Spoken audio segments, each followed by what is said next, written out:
Welcome to Board Game Empire. We're going to be showing you a brief overview and review of Potions of Azerland by Warped Reality Games. This is going to be coming to Kickstarter late August.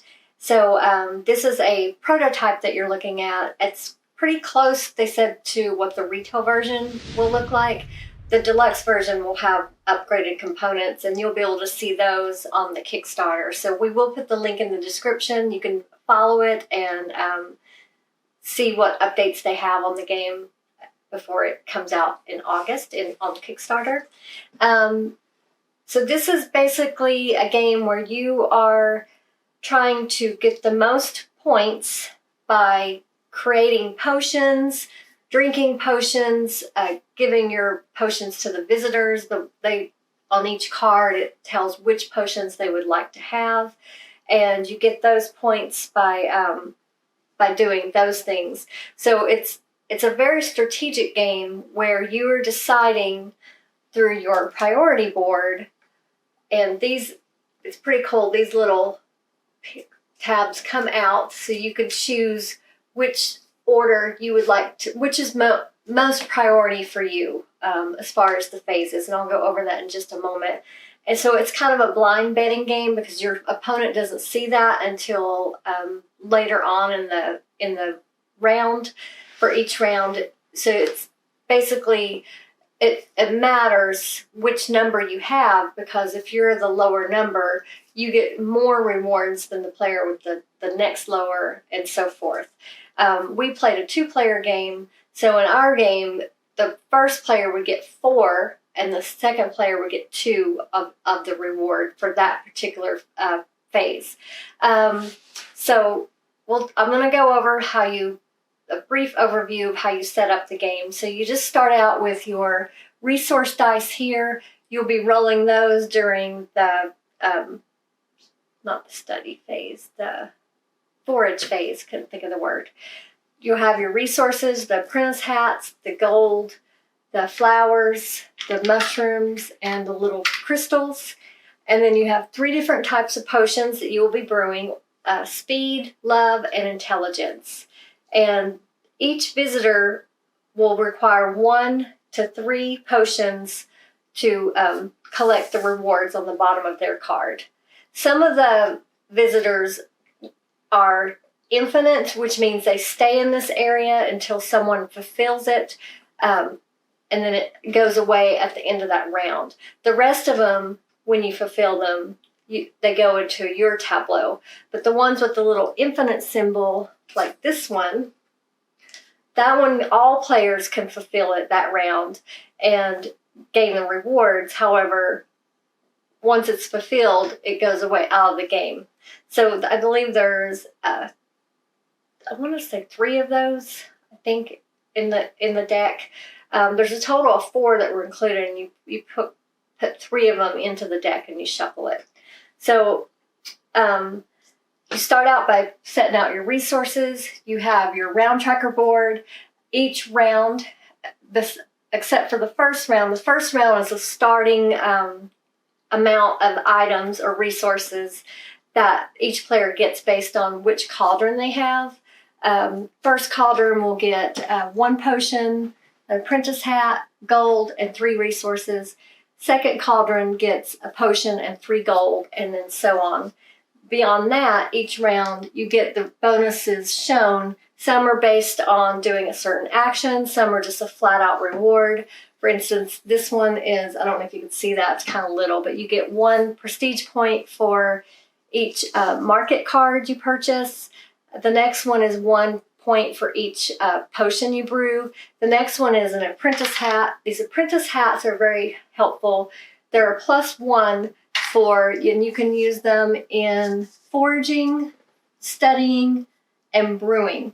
You can add +1 to, for instance, when you're foraging and rolling the dice, you can forage an extra item or extra resource for each apprentice hat that you add on top of the normal reward that you will get based on which place you are in the priority board. The next one on ours is you get a point for each potion you drink, And then the last round for us was you get a gold coin, and those are random. There were several included, and I think there were 6 of them. You shuffle them and put them up. And I'm sure in the Kickstarter version, there'll probably be more of them as stretch goals come out. I'm guessing they'll add more visitors, more bonuses, and things like that. The market cards over here are used during the market phase. If you're the lowest number, you would get to choose first, and you can buy up to 4 cards for the first player, for the first person that gets to go. The amount that they cost is on the bottom of the card. For instance, this one is 2 gold. They're normally 1 or 2 gold each. There is a way to unlock some to have your own personal market cards. If you drink the speed potion, you would put that token over here to represent that you unlock that, and you would put 2 market cards that will refresh at the end of each round over to the left of your board.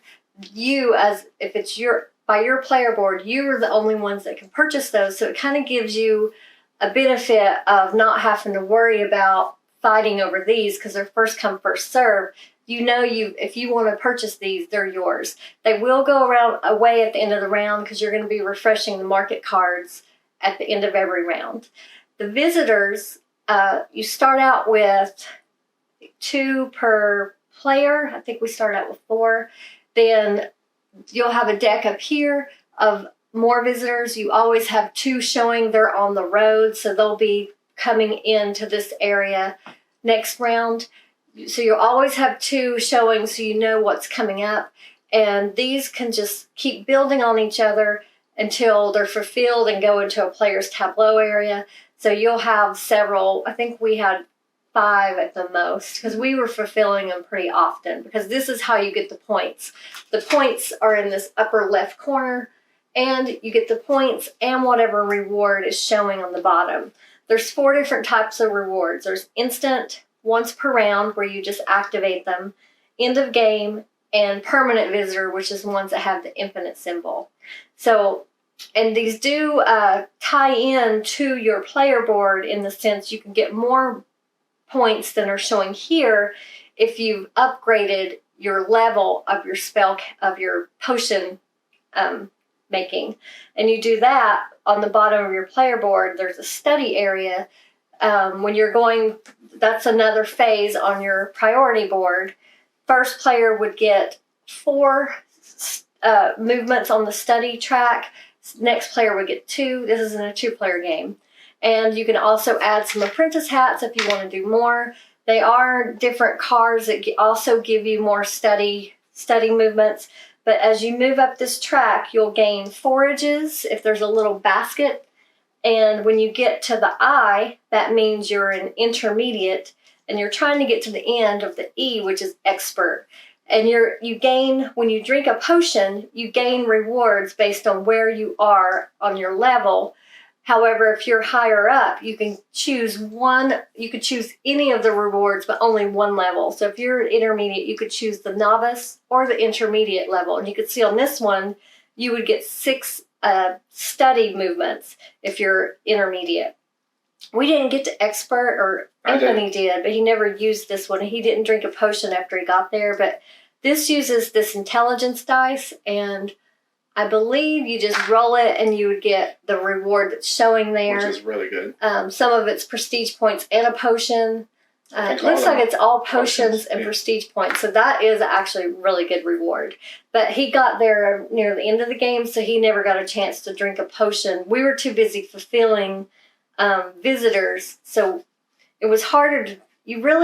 it's a balance of, do you really want to drink that potion, or do you want to save it to fulfill a visitor? It's a balance there. So I drank quite a few potions, but I was trying to fulfill a visitor at least, because it's only 6 rounds in this game. So I probably only drank a potion 2 of the rounds, and usually it's because I had an extra one after I fulfilled the visitor I wanted to fulfill. So there's lots of little things going on in this game. I will admit it is a brain tickler. Of course, we learned from reading the rule book. There wasn't a video out there for us to watch, so we were bummed. We normally watch a video and read the book. We're normally spoiled. The video's already out there. So we're kind of the pioneers on this and learning how to play it. So hopefully we got all the rules right. If not, I'm sure the developer will correct whatever we got wrong. So here's how the gameplay goes. So first you're going to move, the first round you do the setup and you're just going to, you already have your visitors, and then you would go to each player choosing what priorities they want to put in their priority board. They keep it hidden, turn it over. Then if you want to drink a potion, after that the players, this is more of a simultaneous game. In that sense, they can drink the potions, claim the rewards, or if it's the first time drinking the potion, moving that little token over here to the additional benefits. If you drink the speed, that's the one where you get to draw 2 market cards, put them over here to the right of your board.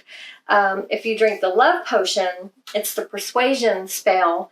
Anytime you would gain coins through the work around town, which what that means is when you decide to get coins instead of a number, you can do that. That means you're foregoing, you're not going to do that action. You're just going to gain some coins. That's called working around town. So you're working for some money rather than foraging on that particular pennies. So I would have got 2 coins, but I would not have been able to forage on this particular action. So if you do persuasion, you can get apprentice hats in lieu of your coins when you do that, when you choose to do that. And the apprentice hat, it says right here where you can use it. Mm-hmm. What step? The intelligence potion, when you drink that one, is the proficiency spell. Anytime you roll, anytime you get a forage action, that they're here on the study, and the forage action is one of the actions on your board. Anytime you're able to forage, you get to roll an additional 2 dice on top of what you normally would roll. So if you're the first player to forage, you would normally get 4 dice. You'll get to roll 6. You still only get to forage 4 items, but you get to roll 6 dice. So it gives you more opportunity to get that particular resource you need for the spell that you're wanting to cast, the potion you're wanting to brew. And the items needed for each potion are right here. So for speed, it's 2 crystals and a mushroom. For love, it's 2 mushrooms and a flower. And for intelligence, it's 2 flowers and a gem.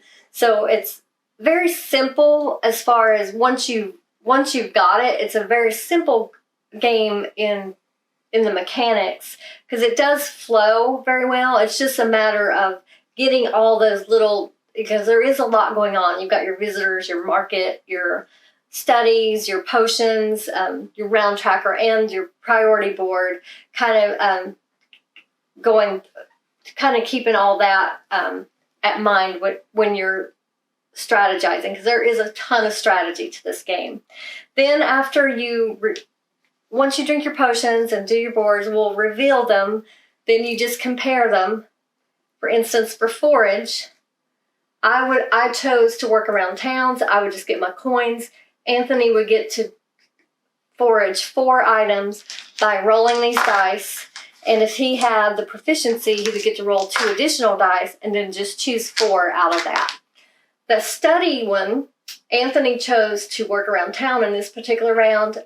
I put my 3 priority, but it didn't matter because I was the lowest number. That means I get to move 4 spaces on my study track, and you can divide those between your 3 tokens. There's 3 different ones that represent each potion type. So you can move like 1, 1, 1, or you can move 1 for all 4. However you want to divide those up between those 3 trackers. For the market phase, you could see here, he had 1, I had 2. So he would get to buy up to 4 cards from the market, and I would get to buy 2. Being that I have the 2 over here beside my board because I have the black market spell, I could buy 2 here, or 2 here, or 1 from each, however I would like to do it. If you are tied, if you happen to be tied on one of these, we aren't in these, the cauldrons are what decide who wins. So whoever has the number 1 cauldron wins by default. However, when that happens, then you have to switch the cauldrons and give the losing player the number 1 cauldron, and you take their cauldron.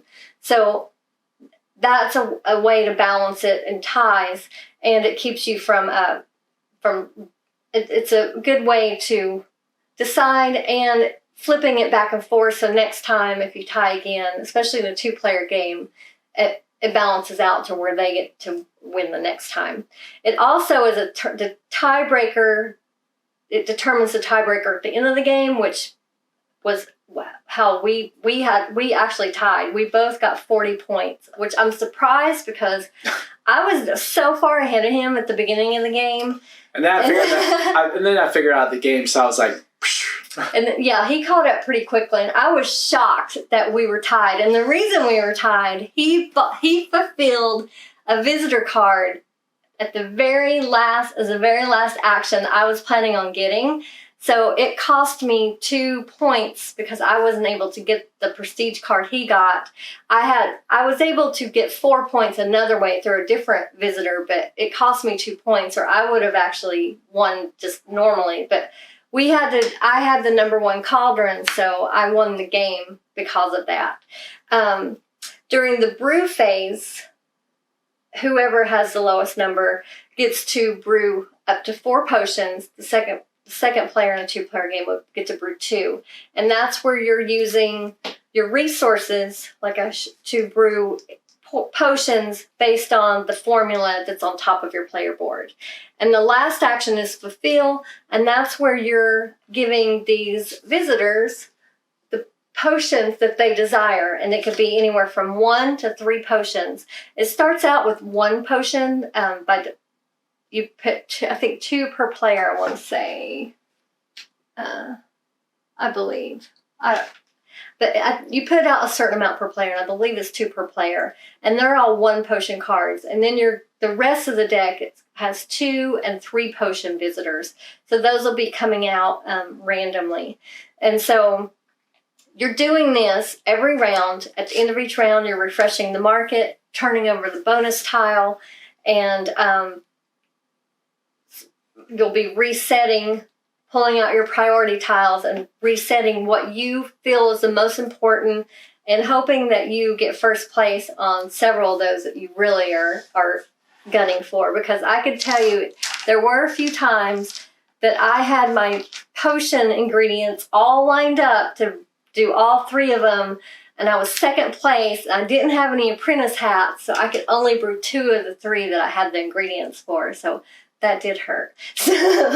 But because there's many times you'll have enough ingredients to brew 3 of these, because you get quite a few opportunities to get the resources because of the market cards, of course the forage, and the forage and market card phase is before the brewing, so it gives you opportunities to get more. And if you drank a potion, the intelligence potion, that also gives you, if you're at novice level, you could get 2 more ingredients. So I think I covered everything in a nutshell. So what did you think of this game?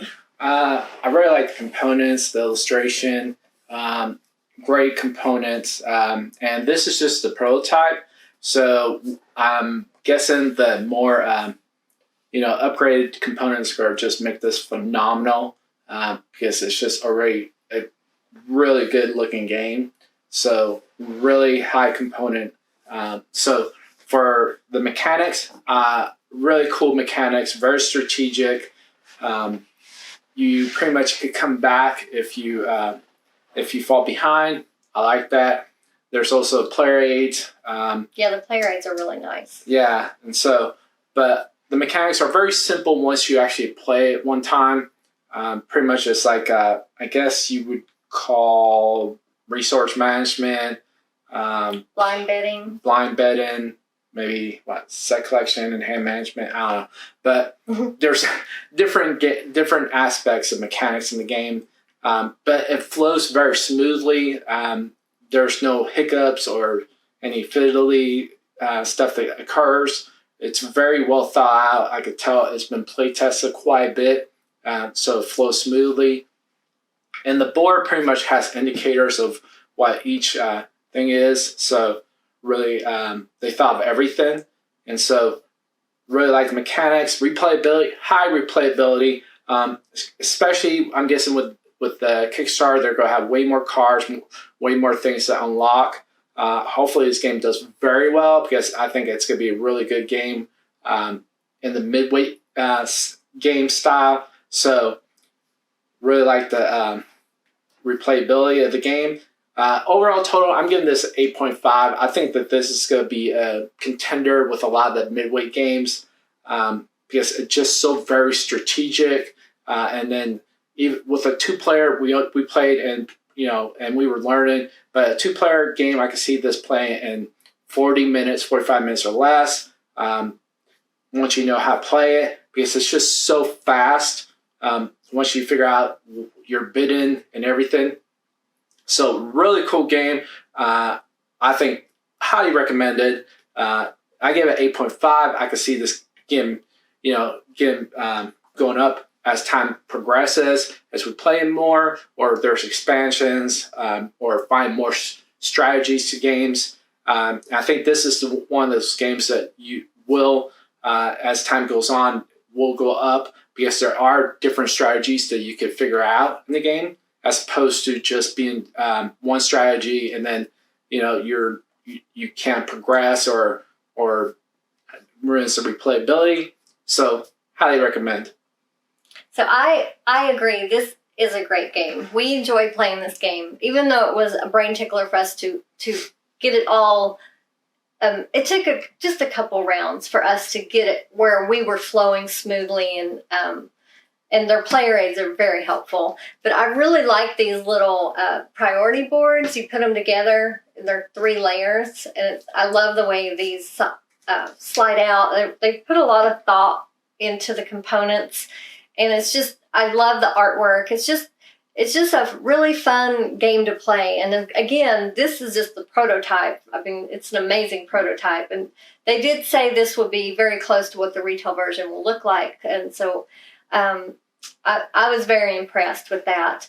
And I like the way it's balanced, and it is all strategy. I mean, there's not that much luck in the game because you have the same opportunities to get all these cards. It's just a matter of how you blind bet and plan out your moves. And I mean, we didn't tie that often. There were maybe 3 times. Yeah, 3 times. And for the most part, I will say I was able to do other than the brewing seemed to be what we tied on the most or slightly edged each other out. But all the other things, it seemed to, we never kind of went for them at the same time. I think we had different strategies going, especially in the beginning of the game. Near the end of the game, we were kind of playing more even keeled because I think he took on my strategy. Took on your strategy? He's a strategy. I dominated. I went all the way 10 points behind to catching up. But we did play very differently. Your strategy would have been just a stagnant point thing. We played very differently. He went more for upgrading his spells. Yeah. I went more for brewing potions, and I did one more actually 2 more visitors. Actually, no, we both did that one where it was infinite. Didn't you fulfill it too? The same round. We did fulfill 1 infinite one where you just got 2 coins and 6 prestige points. But and they are ways to. They were cards that allowed you to kind of pile on the points, which were nice. There's just so many different ways that you could go in this game, if you like strategy games, it makes it a lot of fun. And just, I don't know, the theme, we just enjoyed every part of it. And again, this is a prototype, but the rule book was really great. I mean, they have a lot of pictures. They explain everything really well. The player aids are awesome. Yeah, so, I mean, honestly, the way it is right now, it's it's a great game. I would give this a 9. And I know they're going to be improving on it. They sent a note with it on things they're going to be improving on. And this will, like I said, be coming to Kickstarter near the end of August. So definitely check on that link in our description so you can follow this game. I would highly suggest following this game and checking it out. And just, even if you thought maybe it wouldn't be a game you might purchase, I would still follow them so you can check out the Kickstarter. You may change your mind once you see more things that they're offering, or see their little teaser trailer that they have for it. I mean, so we're excited to see what the deluxe version is going to be like. So, did you have anything else you wanted to say? So hopefully this helped you to decide whether this is a game you might want to add to your collection. Hopefully it will entice you to go check out their Kickstarter. We thank you for watching. Please give this video a like. Feel free to leave any comments or questions. If not already, we hope you'll subscribe to our channel. Thanks again, and we look forward to seeing you next time.